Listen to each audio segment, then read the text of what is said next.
difference. Based on these numbers now, the stock should hardly move 1 or 2% tomorrow at best in either direction. Let's see what the foreign brokerages have to say, because for these IT companies that also makes a bit of a difference. So tomorrow morning the focus is going to be well and truly on Infosys rather than TCS, because these numbers now well and truly dusted. The other point also, we must not forget that although they've met street expectations, there's been no real growth. I mean, if you look at the margin performance for the last 5 quarters, the margin performance has been between 25 and 26%, and this time as well they've been in that band. But that's something that the market the street was expecting, of course. So, but for 9 months, in fact, I was just calculating, the margins have come in at 25.7%, which is actually at the lower than the company's guided band of 26 to 28%. So we know Q2 margins are weak because of wages. We know Q3 margins can be typically weak because of seasonal effects. There are fewer working days, so your bench strength is not fully utilized, which can depress your margins. But on the whole, for 9 months at 25.7%, lower than the company's guided band. So on that, also we want to see, some clarity whether they hold it on for the medium term as well on the margins, because of the kind of investments that you need to generally make. Okay, well, we have Sarabjit Kaur Nagra from Angel Broking who also joins in. Sarabjit, you just heard all the numbers in line with your expectations, and do you expect the stock to react more on the upside, or do you think it's priced in these stable numbers? Actually, our numbers were, I would say, a bit tad lower than what company has delivered on constant currency, which is the main number I would be looking at, and the margin front. We were looking at 1.6 Q on Q on constant currency, and margins EBIT to come in 25.5. So they have done fairly well over there. And in terms of net profit, definitely it's higher than our expectation. Probably other income has a role to play there, I guess so. So overall, a good set of numbers. And I think either in line or beating the expectations. So I guess there is no reason for the stock to take a knock. And as it is, IT stocks are currently, I think, more or less of factoring in, unless there is some huge deviation, the FY17 numbers. And they're looking forward to FY18, because that's what will take the stocks up from here on. So I think that's a key focus for most of the stocks to do well from here on. So I don't think much downside to TCS, at least given the numbers currently they have delivered. Sarabjit, just 1 second. Amrish, you've been telling us that you have taken contra longs on IT. On these numbers, what will be your comment? These numbers are more or less in line, and looking at the mood on the street, unless if it was a shocker of the number, the stock would have corrected. But looking at the mood on the street right now, I think this momentum will continue, unless of course, you have something majorly negative coming from the management commentary. I think that needs to be seen. Otherwise, I think I think this stock is clearly on the way up. But like I said earlier, I don't think these stocks will run away immediately, but clearly on an upward move. Okay, Riman? So what could be the extent of upside, Ambarish, purely based on these numbers? No, purely based on these numbers, if you're talking of the next possibly a week, 10 days, I really don't see an upside of more than 5 to 6% from here. Okay. In fact, I wanted to go across to Apurva as well for that question. Apurva, although there's no negative surprise in these numbers, there's also no positive surprise which can cause any kind of major up move in the stock here on. Do you think that at best the stock will just perform in line with the other IT stocks, or do you see any kind of outperformance based on these numbers?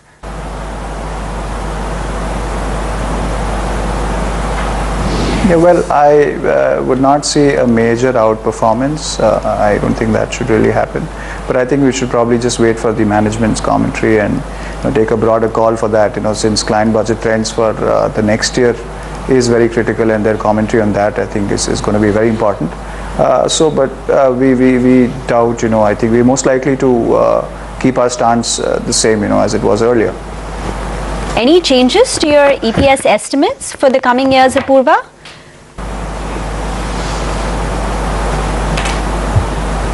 Yeah, so we don't see any major changes as of now, but we would wait for the management call to take call on that. Okay, so you would wait to hear more from the management call on what the client budget spends have been and whether there's any cut over there. Also, there's been quite a bit of pricing pressure lately, tighter controls, etc. from the US. So we would be eagerly hearing out from what Chandra says with regards to that. Rima, from the press conference, from the management commentary, anything else that would be critical? Well, I think it's going to be more on the macro outlook. What the street wants to know is whether FY18 can be a better year compared to FY17. In FY17, the company has lost its, the leadership mojo. Just to go back in time, in FY15, the company's constant currency growth was close to 17%. It came down to around 12% in FY16, which is going to further fall down to 8.5% that they're likely to do in FY17, which means in a span of 3 years, we've seen the growth numbers halve in constant currency terms from 17% all the way down to 8.5%. Now what the street wants to know is that whether the growth is going to accelerate, even if it is marginally, because the expectations are so low. What gives them hope is the fact that is there a cyclical uptick in BFSI? US financials are doing well. We've seen an increase we're hoping for an increase in the US rate, so that generally bodes well. And BFSI is 40% of the revenues for IT companies and TCS in particular. So if that happens, then there could be some growth acceleration. And once growth picks up, only then can you protect your margins. So that is one thing. And secondly, of course, is going to be on the entire there's too much anxiety with respect to what Trump is going to do on immigration. And even if no legislation is passed, just the fear that a client doesn't know what's going to come in the next 6 months, 9 months, in case the whole business model changes, he may not look to spend, but just purely on account of anxiety. So till we get clarity on that caution is there, and the clients could hold back on the discretionary spending. And if in case it does come through any form of tighter visa regulations, what are the measures that IT companies have, the likes of TCS, in order to protect their business model and protect the kind of profitability that they enjoy? So on that also, we will want some clarity. So largely it's going to be about the macro picture, because in internals, BFSI was soft in the previous quarter. It's done relatively better. You will have one or two. It's not fair to judge every company quarter to quarter.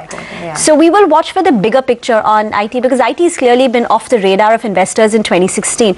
For it to come back, as I said, the expectations are so low that even a small acceleration in growth can be a decent trigger for IT companies, and that's what the street will watch. And of course, the headwinds in the form of what Trump has to say. That's the wild card. Oh yes, that is the wild card, definitely. And most FY18 EPS estimates will be based on the commentary that comes in from the management, definitely, with regards to growth, etc. By the way, that's the volume growth chart, and as you can see, this is it's been deteriorating for the last 4 to 5 quarters. In fact, from that 4.9% that we saw way back in Q2 of FY16, it's now come all the way down to 1%. So the sector as a whole has been struggling with volume growth, and TCS is no different. Ravi Menon of Elara joins us now on the phone line, and just to revisit the numbers in case our viewers have joined in late, numbers are bang in line with expectations on most parameters. Dollar revenue growth of 0.2%, EBITDA margins in line with estimates, no surprises, at 26% at the lower end of the guided range, and the constant currency growth has come in at 2%.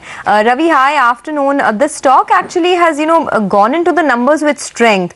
There's no positive surprise in the numbers, but there's no shocker either. So how would you see the trajectory of the stock from here? So I think that the premium that they enjoy over Infosys, that could get eroded over FY18. We have been surprised that it's not eroded already. It's narrowed it, but it still trades at a premium to Infosys, despite growing slower than Infosys most probably over this year. And we also think that margins are more at risk for TCS than for Infosys. So next year we should also see a margin convergence between the two. So we're looking at Infosys start trading at a premium to TCS sometime over FY18. Okay, but purely, Ravi, based on these numbers, what are your thoughts on what they've delivered in Q3 and what it sets them up for FY18? I think the cross currency is a lot more worse than I had expected it to be. But apart from that, and the margins are slightly below. So it's a slight disappointment, but nothing major. Yes, the cross currency is actually quite significant. It's about 170 basis points that they've seen. So that is, a significant hit that they've Oh yes, definitely. That's impacted quite a bit. So, just standalone, Ravi, for TCS investors, what's the message now? Because this stock has had a very volatile run from the August levels of around 2,700. It went all the way down to 2,100, then recovered to 2,300. Based on these numbers, do you see any kind of upward move in TCS's stock price, or do you think it will gravitate around these levels itself?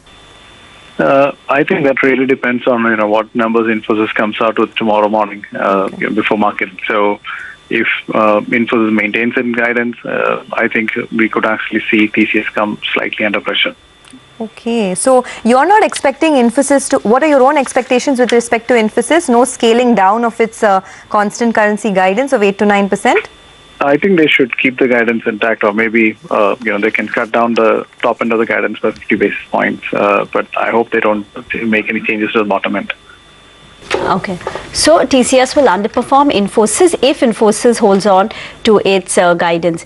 Ravi, any changes to your EPS estimates and therefore the valuation that TCS should trade at, the fair valuations? Yeah, I would definitely be making changes. So I'd have to see, what the management has to say about the outlook on client budgets. But I think, it's been a little slower than what I had expected to be, and margins are slightly softer. So could be a slight downward revision. Okay, Ravi, thanks a lot for stopping by and giving us your thoughts. Apurva, in fact, now the argument, will be between TCS and Infosys, what do you do? If Infosys does not cut its guidance tomorrow and it maintains the numbers in line with estimates, then would you also prefer Infosys over TCS, and would you also expect that TCS premium to get eroded?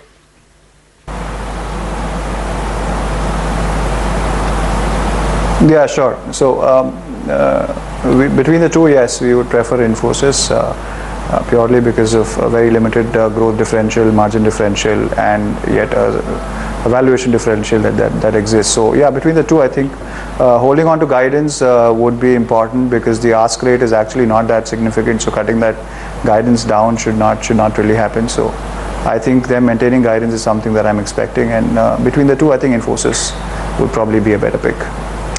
Okay, well, gentlemen and lady, thank you so much for joining us and analyzing the numbers. Ladies, in fact, Rima, thanks a lot as well. So the sum and substance is that the TCS numbers absolutely in line with estimates.